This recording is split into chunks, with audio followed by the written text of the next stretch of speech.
In nomine Patris et Filii et Spiritus Sancti. Amen. Shalom. Alhem. Magandang umaga sa ating lahat. Saan mang panig ng buong mundo, mga nakikinig at nanonood ngayon. Atin naman pakinggan ang mabuting balita ng Panginoon ayon kay San Mateo. Glory to you, Lord Jesus Christ. Noong panahong iyon, sinabi ni Jesus sa kanyang mga alagad, sa pananalangin ninyo'y huwag kayong gagamit ng napakaraming salita, gaya ng ginagawa ng mga hintil. Ang akala nila'y pakikinggan sila ng Diyos dahil sa dami ng kanilang salita. Huwag ninyo silang tutularan sapagkat alam ng inyong Ama ang inyong kinakailangan bago pa ninyo hingiin sa Kanya. Ganito kayo mananalangin. Ama naming nasa langit, sambahin nawa ang pangalan mo. Ikaw nawa ang maghari sa amin. Sundin nawa ang inyong kalooban dito sa lupa tulad ng sa langit. Bigyan mo kami ng pagkain kailangan namin sa araw na ito.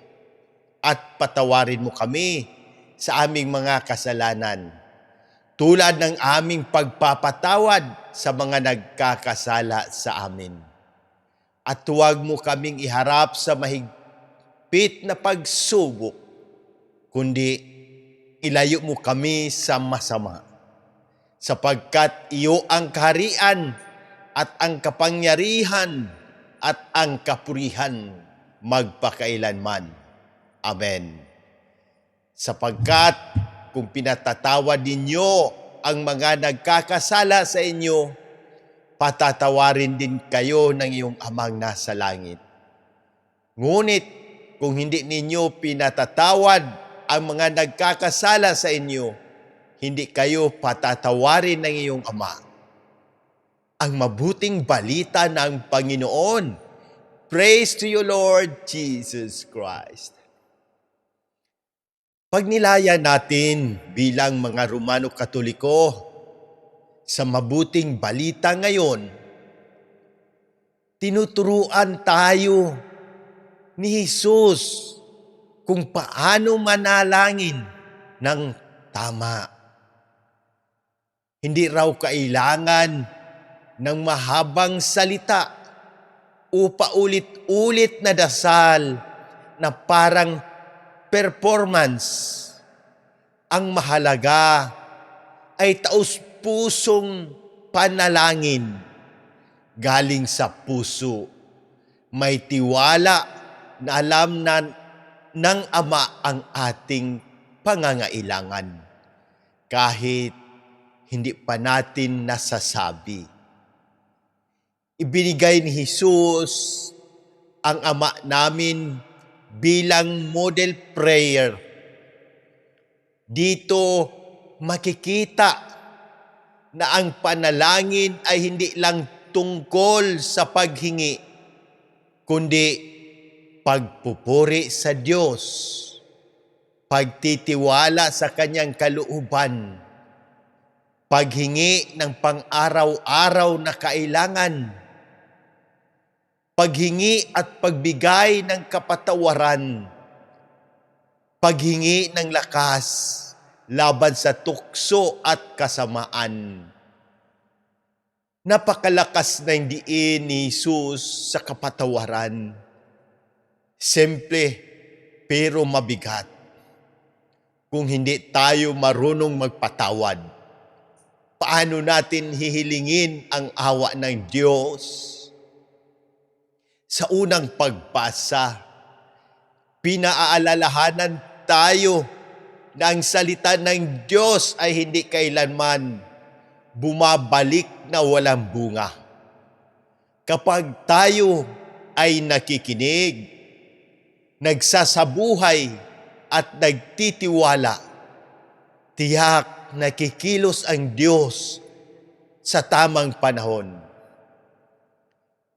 Halimbawa sa ating buhay, may nakaaway ka sa pamilya o kaibigan, lagi kang nagdarasal, pero may bigat pa rin sa puso. Ang hamon ng mabuting balita, ang magpatawad muna sa kamanalangin. Sa panahon ng krisis, sakit o problema.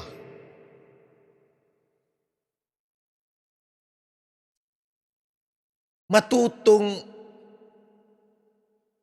magsabi, Lord, mangyari ang kalooban mo. Ano ang tamang gawin bilang mga Romano Katoliko ngayon? Una, manalangin ng simple pero tapat. Hindi para ipakita sa iba, kundi pakikipag-usap sa Diyos. Isabuhay ang Ama namin, lalo na ang kapatawaran. Pangatlo, magtiwala sa salita ng Diyos. Kahit hindi agad nakikita ang sagot.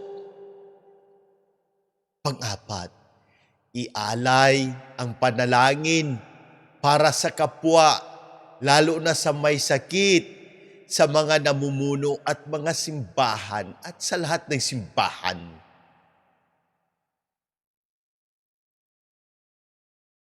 Manalangin tayo.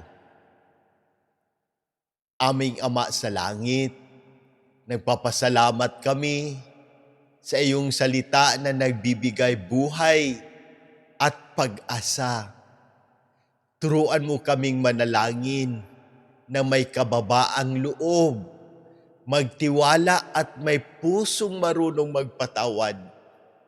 Inialay po namin sa iyo ang lahat na may karamdaman, lalo na ang agarang paggaling ni na Monsignor Ismael, Padre Arnel, Padre Ayan, Padre Lorenzo Butch, Padre Cesar, Padre Boy, Raul, Jonah, Richelle K, Adela, Fatima, Raymond Lawrence, Faith, Rino, Rochelle, Irene, at ang buong pamilya ng nagdarasal.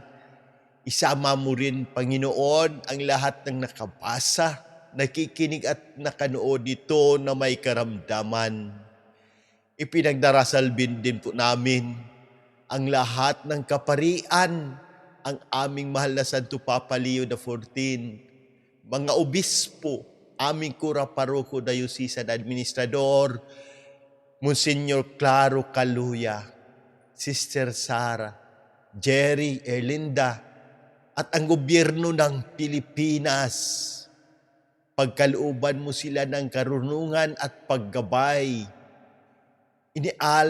Inaalala rin po namin ang mga pumanaw, lalo na sina Papa Francisco, Monsignor Hermas, Pempe, Ferdinand, Pasita, Dante, Edwin, Obispose, Padre Joseph, Jerry, Padre Raymond, at lahat ng aming mga idinasal. Pagkalooban mo sila na walang hanggang kapahingaan sa pamamagitan ng intersesyon ng mahal na Inang Maria. Iligtas mo kami sa lahat ng unos, kalamidad at kapahamakan. Amen. Ang salita ng Diyos ay laging may bunga kung ito'y isa sa buhay. In nomine Patris et Filii et Spiritus Sancti. Amen. God bless!